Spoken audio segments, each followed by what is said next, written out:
Hello everybody on my channel. It's been a while, a really long time. I don't remember the last time I made a video.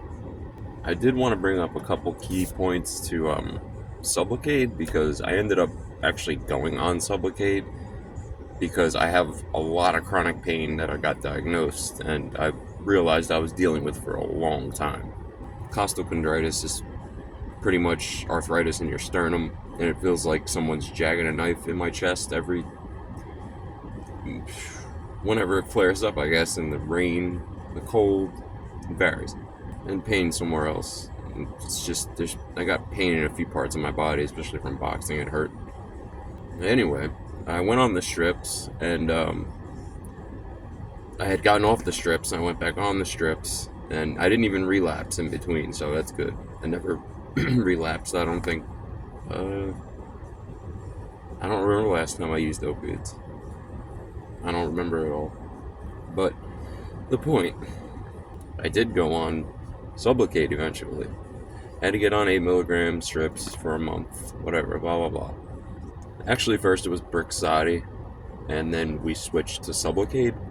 Now I'm gonna be upfront because I'm sick and tired of this shit. It's not really, it's science, but it's not fucking rocket science, and a lot of people are probably going through some stuff and they just keep reading online and getting the answers they don't want, or that they do want, and they're getting misguided, like withdrawal from Sublocade or Brixadi. There is definitely, I hate hearing about how there's no withdrawal and you're withdrawal. It's such a bullshit. Anyway, so basically,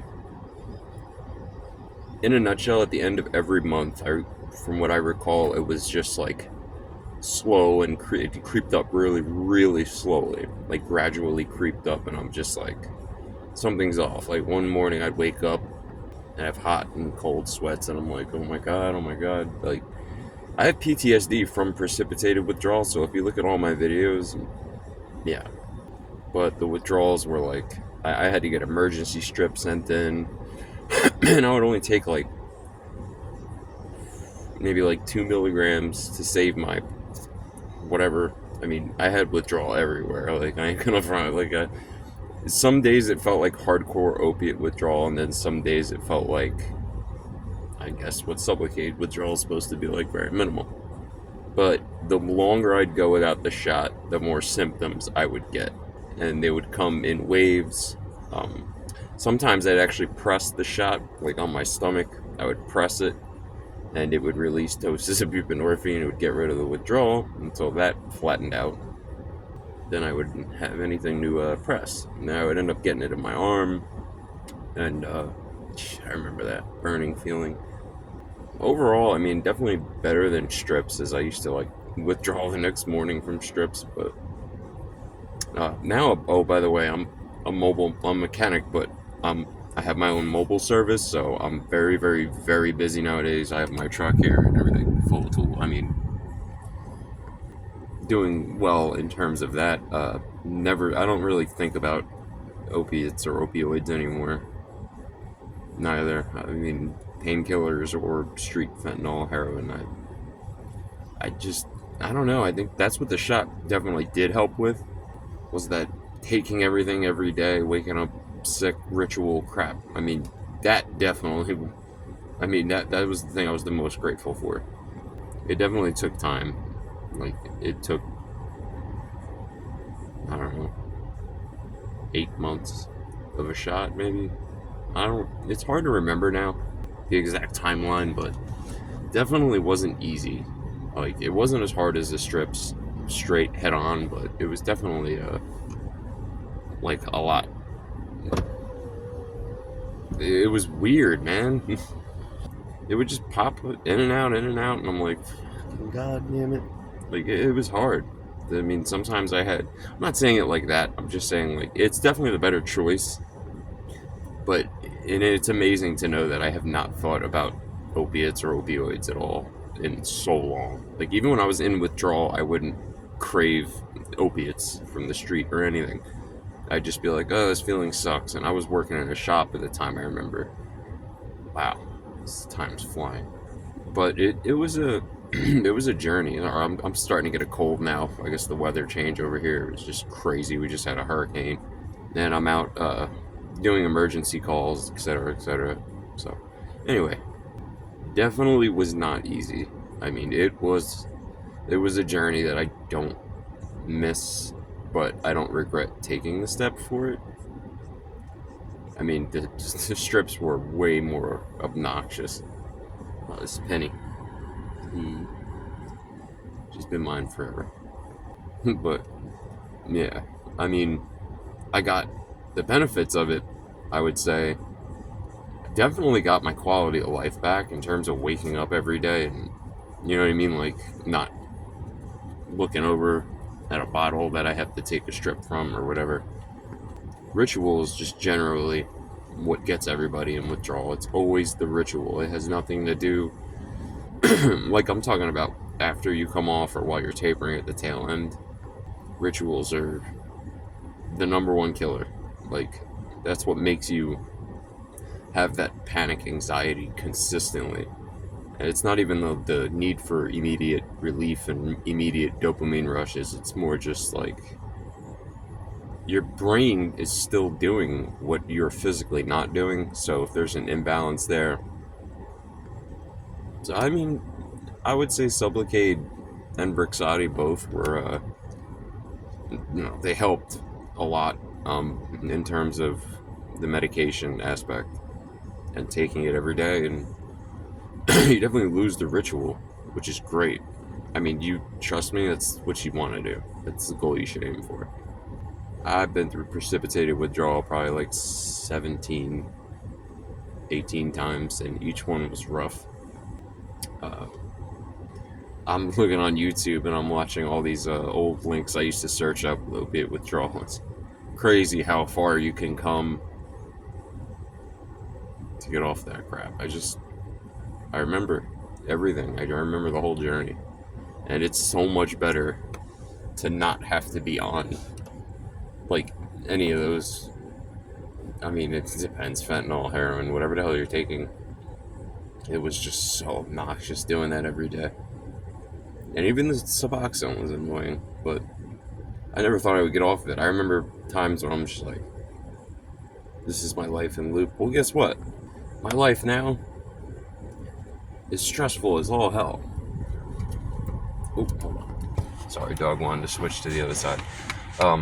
Definitely stressful now. I mean, core issues, like things that you're bottling up, covering up, like numbing, like with no substances, which means you're gonna feel everything. It's definitely my mind has gone through so many ups and downs. I mean, there's been so many things that have happened, not like crime related or even drug related, just life. Like, it's crazy dealing with all that while you're not on any substances, and even dealing with it while you have, some withdrawal, hence the Sublocade. It definitely has withdrawal symptoms, so I don't want people to be like, don't get freaked out and think it's going to take over me and blah, blah, blah, you're going to be in the same trap. It's more just everybody's body reacts differently. I mean, I do know some people who have not had any withdrawal symptoms from it. I was one of the people that did. And every month, at the end of every month, it was just like emotional changes. I mean, I was hypersensitive to everything. Angry, frustrated, I mean, really angry. Oh my God. And it was just a journey. It was rough. It was really freaking rough. I mean, I hated at the end of every month, I'd have to take the Klonopin or like something, like probably I'd say for a couple weeks, maybe even a week and a half at the end of each month, because the withdrawal symptoms were so hardcore, and I didn't have any emergency strips or anything like that, so I couldn't deal with that anxiety. I mean, it was so terrible. I wouldn't sleep. I wouldn't. Oh, it was terrible. But I still got through it. And I just realized, like, I mean, I've built up my own business. I mean, I'm just like the busiest person I know most of the time.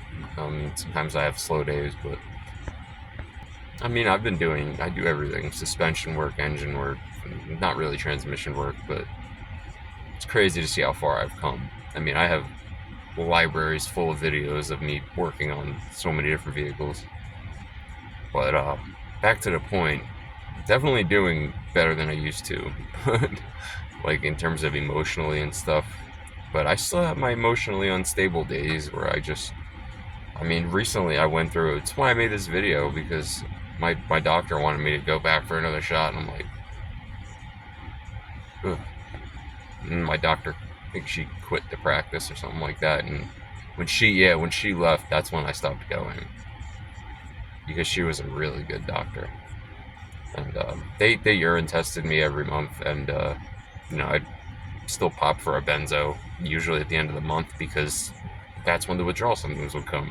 So I wouldn't take it the first 2 weeks, and then the last week I remember I might take, and only at night I would take it, because during the day I'd just try to focus and keep my head up. But it's definitely not easy, so I don't want anybody to think it was simple. And it does vary per person. It's not going to be the same, but it's not the most easy thing in the world to do. It's not like a one shot and you're done. Some people, yeah, but for me, I probably would have been better off getting off at the first shot than going for all the other ones. But definitely did a little damage to my teeth. The the stomach problems were oh my god, the hot and cold chills and stomach cramp and IBS type symptoms. I mean, your gut messes with your mood. But yeah, lately I've been a little down. I'm about to start at another shop soon, and I have just panic anxiety. I mean, I even went to work at a Jiffy Lube. There's the hat I'm wearing. Worked at one of those.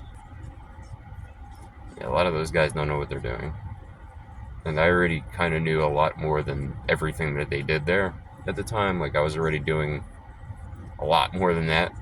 So I did bypass that problem by leaving eventually, but I just went back to my side business, and now I'm trying to get back into a shop. So, but I don't want to get off the point. Sublocade definitely has some withdrawal. Like, it definitely has some withdrawal, but it does not creep up like that 24-hour thing. Wait, 24 hours, here it is, or 36 hours. It's not like that. It slowly creeps up on you, very, very slowly. And if, keep emergency strips. If you get that bad, you take the lowest. And it'll make you feel really even. It'll overlap what's coming out of your arm or your ass or wherever you get a shot. And eventually it does get, like, I don't know, the symptoms get more minimal and less intense, but I'm talking, like a month after skipping your last dose. It's a very, very weird timeline. It's not predictable, but there are symptoms. And definitely screwed me up emotionally. And my internal thermostat, I feel like it's forever screwed up. Like, even when I have nothing in me, I still have hot and cold flashes and chills and sweats. And I'm not saying that's going to be how everybody's situation is. I have panic disorder. I've had it since I was like 7 years old. And doctors will not treat me for my ADHD or that. And so I have to live with that. They turn me away. I'm open and honest with them. Everything. It's just ridiculous. I mean, I'm probably one of those people that should have been prescribed a benzodiazepine or something for panic attacks and whatever. But it's rough. It's rough dealing with it by yourself with no help from any doctor. The Sublocade crap, they'll be right on top to help you with that. But when it comes to your panic, anxiety, the core fucking reasons that you used a substance in the first place, I don't know where they get their fucking licenses nowadays, but maybe it's a generational difference. I don't know. But they definitely do not operate the way they should with their patients nowadays. They just screw everyone's heads up. I mean, not intentionally. Some of them are just jerks, but they don't listen to their patients. And when you have someone like me that's been suffering since I was 8 years old, before I ever touched a substance, and still going through all that, even after going through addiction and all that crap, speaks volumes. Been hospitalized twice, mentally. And yeah, they tried to take me off that crap multiple times when I wasn't in my doctor's hands. And I'm like, no, I'm on the shot purposely so I don't have to cold turkey anything, whatever. It's just I'll put another video up because I'm going to start putting out videos again, I think. It's time. I make some videos, but definitely has withdrawal. So anybody about to take it, just know there's some withdrawal. It is what it is. Anyway, hope you guys are all doing well, everybody that used to watch my videos, but definitely want to start making them again. Definitely starting to feel a lot lonelier in life since I haven't had a relationship in more than 2 years. She has a kid with the guy she cheated on me with. Long story. But anyway, I'll make another video. So hopefully you guys are all doing good. Yeah, I don't drive the Ford Focus anymore. I'm in a truck, thank God. I bought a truck. But, alright.